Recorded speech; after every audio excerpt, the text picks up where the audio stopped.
Access to Democracy is made possible by donations from the following organizations. Thomson Reuters, a global company with expertise and insight to unravel complex situations in the areas of law, tax, compliance, government, and media. Their worldwide network of journalists and editors keep customers up to speed on relevant global events. Thomson Reuters, The Answer Company. Crutchfield Dermatology, a full-service treatment center and Medi-Spa in Eagan. Their goal is to help you look good and feel great with beautiful skin.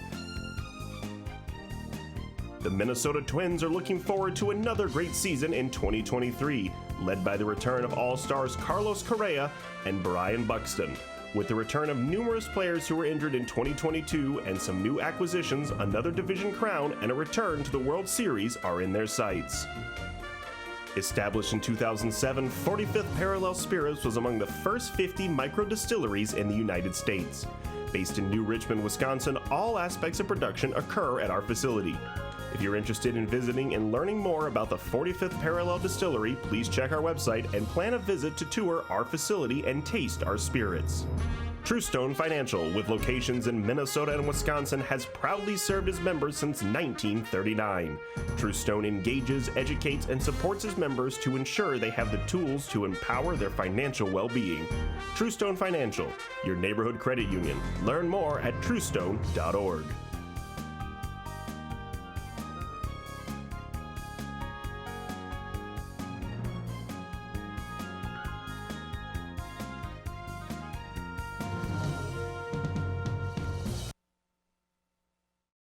Welcome to Access to Democracy. Thank you for joining us. I'm Bill Raker, your host for this edition of the program. We welcome to the program today retired Air Force Major Toni Mula. Toni, welcome to Access to Democracy. Oh, thanks for having me today, Bill. Toni's going to be talking with us about the National Veterans Golden Age Games. But before we get into that topic, there are a few things we want to discuss with Toni. First of all, Toni, thank you so much for your years of service to our country and for all that you were able to do for the people that you served. Now, you were a pharmacist for the Air Force. Yes, correct? That's correct. Well, I think, I was familiar with the medics and the JAGs and the mechanics and pilots for the Air Force, but I never knew that the military services had pharmacists. So let's start by you telling us what a pharmacist does when they're in the military. In the military, you can serve at a major hospital, like an Air Force. I was in the Air Force, so it was a major Air Force facility, a medical center, or we have a number of clinics all over. And of course, or you can go to a field hospital overseas and work over there. And we have inpatient and outpatient pharmacies. Basically, the inpatient is going to serve our members in the clinics and in the hospital. Could be retirees or active duty. And we service active duty and their family. Outpatient, we do thousands and thousands of scripts every day. And we're taking care of the retirees that live around the area, and then also your military members and their families. Well, it's a role that we don't often think about in the military, but having you explain it helps us understand really how critical it is to have folks like you who are serving in our military and serving our country. So again, thank you. Welcome. And you have been retired not that long from your service, but tell us a little bit about the career that you had there. Some memorable things that you still recall from the years of service in the Air Force? My most memorable event, of course, was 9/11, 1991. I was stationed at Whiteman Air Force Base, Missouri, and that's home of the B-2 bomber. During Operation Enduring Freedom, which it began with strikes from the B-2 bomber of the 509th bomb wing. And that's where I was stationed. We flew directly over from Missouri to the war. From Whiteman Air Force Base. And these were the longest missions in the history of bombing missions. It was like over 70 hours, I think, that they flew. And our pharmacy team played a significant role. And that people don't know it, but the pilots, they need medications. They had to stay awake for 70 hours. So we had to help them stay awake and then rest up, and give them medications if something happened, if they were going to need it or anything like that. And not only did we have to, all the pilots were tested, the medications have to be tested on to make sure the pilots don't have any side effects or anything like that beforehand. So we had to figure out what to give them and everything to help the mission out. So would you be on the planes with those pilots during those long flights? No, B-2 only has a pilot. Okay, so your work with them would be preparatory work to get them all prepared and make sure that they're in tip-top shape and ready to go, and be able to endure those long, strenuous flights and the missions that they were on. Correct. Yeah, good. So did you ever fly in an airplane with the Air Force, other than maybe as a passenger? A plane? No, actually, I started in the Army Reserve, and I did get to fly in a helicopter once. Okay. We were in the reserve, and I was stationed in Des Moines, Iowa, and we took a van down to Fort Leavenworth, Kansas, and the van broke down. So it was a reserve weekend, and they sent a pilot over, a helicopter over to bring us back. So that was kind of a unique experience. Those are pretty noisy machines to fly in, aren't they? Yes, very noisy. We did have to wear ear protection. Well, you told your recollection of the experiences of 9/11, and we appreciate the stress that you and all of our military people and our first responders and the whole country went through at that time. Were there other experiences with your career that are memorable and perhaps less traumatic for you? Well, I would say experiences, I had a wonderful time. It was, not only does the military fulfill its mission, but you do, some people, they do have sporting events. And it's usually, of course, the big rivalry with the Army-Navy football game or, stuff like that. Well, us regular athletes, we were able to compete too. Like I joined the Air Force, and I competed and tried out for the bowling team. I found out they had a bowling team that just competed between the different services. So there was 4 services. We competed once a year, so we got to try out for that and then play against each other. And you just basically get bragging rights every year. So that was fun, and I know there's other athletic events that they do. Did you ever bowl a perfect game? No, I have not. The closest I've come is a 299. Do you still bowl today? Yes, I do. Yeah. Well, that's a good exercise. It's good to do. Yes, I enjoy it very much. Yeah. So we're going to talk about your volunteering with the veterans organizations and even your volunteering with AARP, because I know you're involved with that as well. After you retired, what motivated you? What drew you into volunteer service? Well, I know I was just looking for something to do and wanted to give back to my community. I always loved helping people, so I thought I would volunteer and help people. I also, for some reason, I like taxes. I know a lot of people don't like doing income taxes, but I do. So I got the opportunity to help people with their taxes with AARP Tax Aid. So I did that for a few years, and then I started doing other events. Just going to events that AARP holds, like movies. They have free movies. Go to a brewery, have non-tap, donate some food to a needy organization, and then AARP buys you a beer. These fun events, and I'm going like, well, this is really fun, I'm looking for something to do. I think I'll do this. So I got involved with AARP and started doing some fun things. And then I realized the connection with a lot of things that AARP does is a lot of things that veterans can help out the veterans too. So I started searching for ways and dug for some information and found out through people that there's a big section on veterans with AARP. So I just got more and more involved with that. So now we're starting to connect more with veterans here in Minnesota. Well, that's great that you found an additional role to help veterans and others through AARP and the other organizations that you volunteer with. I'm sure that they appreciate the time and the experience that you bring into your volunteering roles. Are there other organizations besides AARP and some of the veterans organizations that you volunteer with? Not at this point, not really. Okay. If some of our viewers would be interested in volunteering, do you have some suggestions about how they could get engaged and find out more information about volunteer opportunities, particularly with the veterans organizations? With veterans organizations, yes. You can volunteer, you can work with patients at like a VA hospital to help the VA run smoothly, help patients either, or you can work behind the scenes.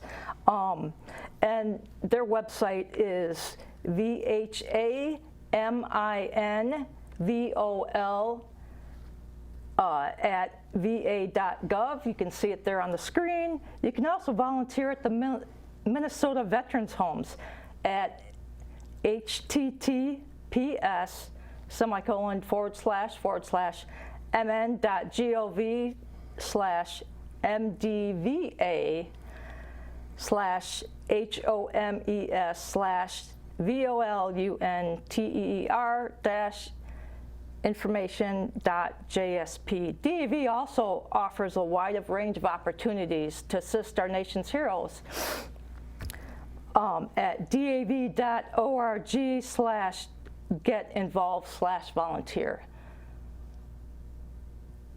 There you can volunteer. They always need drivers. They have vans to transport veterans to the VA medical appointments, or you can help at a VA facility and help assist veterans in your local community. Well, Toni, I'm glad that you mentioned some of the specific roles that volunteers could do with these organizations. Do you happen to recall other types of specific volunteer roles that would be available for those who are interested? That's pretty much what I have off the top of my head. There's very many different events or places that help veterans. There's a lot of places out there in the community. So for people who would be interested in volunteering or interested maybe in being serviced by those volunteers or taking advantage of some of the things that the volunteers can do for them, we would suggest that they go to the websites that you mentioned, and the websites are also shown on our screen. So yes. Hopefully our viewers will have an opportunity to record those websites and to go visit to get more information about volunteering or how to use the volunteer services. Yes, correct. Yeah. Well, I noticed as you were going through listing those websites that you did it in the typical military fashion way, which is great. We appreciate that. Toni, as we said at the beginning, we invited you to be a guest on Access to Democracy, to have you share with us your experiences of volunteering with and perhaps even participating in the National Veterans Golden Age Games. Let me say that again. The National Veterans Golden Age Games. So Toni, here's your opportunity to share with our viewers what that's all about. So just tell us everything you know about those games. Okay, so the National Veterans Golden Age Games is for veterans that are 55 and older, and it's a bunch of different sports competitions. Like they have air pistol, air rifle, bocce ball, the famous pickleball that's very common out there now. We have bowling, my favorite event, table tennis, badminton, swimming, track and field, just a number of events out there for veterans to compete. And all you have to do is you have to be active at a VA facility. That means a patient and 55 or older. And and it's just basically to get veterans out there doing something, you know, giving them a goal, competing, they engage, they have fun. It helps people with their pain, because they think, you know, some people have chronic pain and they can't do anything. So it shows them that they can still do things. They just might have to do it a little bit differently. Because these events are also they have different classifications. So you have your ambulatory, you have wheelchair, and you also have visually impaired. So you have, you know, like people competing against each other. And the games are categorized by age. Most of them are male and female, separated out, and by age, like 50 to 55, 55 to 60, and so on and so forth. Except for, like, I noticed table tennis, for some reason, they have men and women together, you know. I don't really like that. I wish it was separated, because I guess one guy has been winning for the last 10 years or so. So anyway. Maybe an unfair advantage there. Yeah, but anyway, someday somebody's going to beat him. So, yeah, it's just really nice. And the games are held nationally, so they travel to a different place every year. This last year, they were held in Des Moines, Iowa in May, at the end of May. It's a place, they need a lot of volunteers to help out, and it's a great place, like I said, for veterans to go. Hopefully, your VA will be able to allow you to practice. I know the VA here in Minneapolis, they help us to practice different sporting events or get us hooked up in the community, you know, tell us where to go that we might be able to practice for whatever sport that we're going to be involved in. And to get involved in a sport, you just have to keep checking the website when they open up, and that is veteransgoldenagegames.va.gov.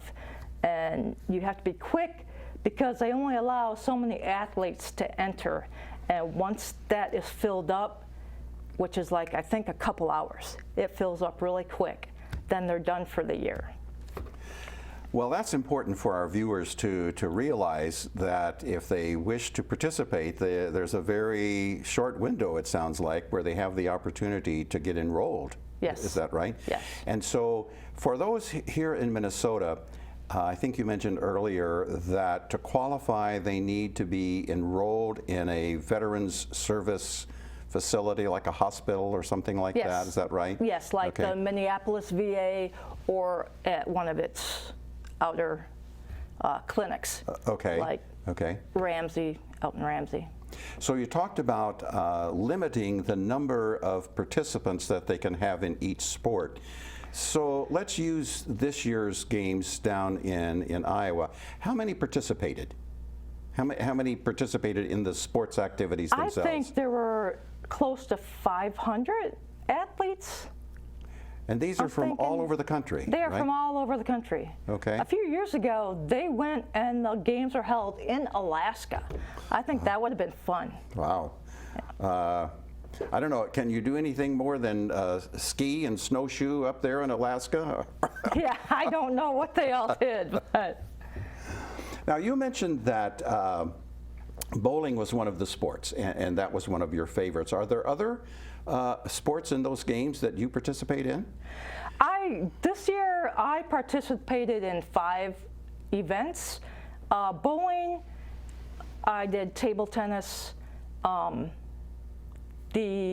horseshoes, and cornhole, and badminton. Well, that's quite a range. So with all of those activities going on, how long are these games in effect? How many days are you in the games? The games are about a week long. Oh, really? Yeah. Oh, okay. So there's different events held at different times, and it's not like you compete. I mean, all in another sport. So like the competition for bowling was just 3 games of bowling.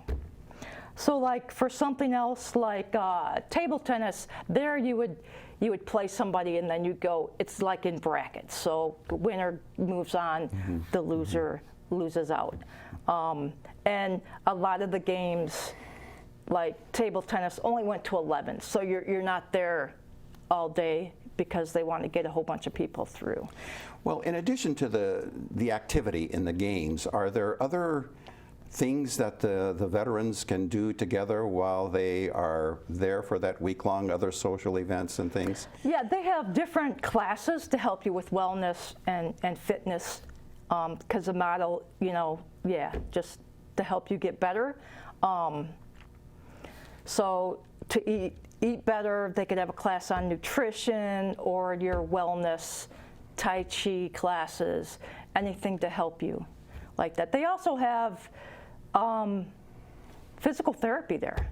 So, and I even went after like badminton because it messed up my shoulder, and I knew I had to bowl the next day, and that's my sport. So I'm like, I gotta make sure my shoulder's good. So I went to physical therapy, and they gave me some stuff and stretched it out, and I did good the next day in bowling. So well, Toni, you're just awesome. So passionate and so excited about this that I hope you're able to motivate some of our viewers who may be veterans who qualify for participating in these games to enroll for the next game that's going to come around next year, and we'll talk about that. This program is well organized. So how long has this program been available? I'm not sure how long it is. And it doesn't say. Yeah, I'm sorry, I do not know that information. Well, how many years have you been volunteering in it? This was my first year. I did 1 year, and this is it. This is so much fun. Oh, I also wanted to say that some people might know about the senior age games. So that's held like every 2 years. And to qualify through that, you go through your state. Like, so we would go through it, Minnesota, and keep winning to move on to the next level. The Golden Age Games is one of those avenues that you can get to. So if you qualify, the first so many people that qualify, the top 3 or something, in even years can qualify for the Senior Olympics. So that's my goal next year, because we qualify in 2024. My goal is to qualify for bowling for the Senior Games through this. So you're practicing already, I take it, huh? Yes, I am. Good, good.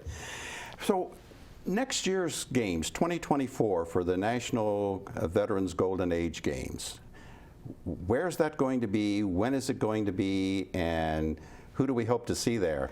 Okay, so next year we're going to be in Salt Lake City, Utah. And I don't know if everybody can see this. It's going to be on August 24 to 29. I hope to see everybody there. Anybody that get in. I think the hardest thing you can do is to get on that website within the amount of time and get in your sports. So do you know when that website is going to open up for 2024 registrations? I'm not sure. It should be a few months beforehand. Okay. And once you get in, they also not only on the website, they will also email you, because now I get instruction on the rules of the games, and they have virtually how to play the different games and everything, or lessons to teach you.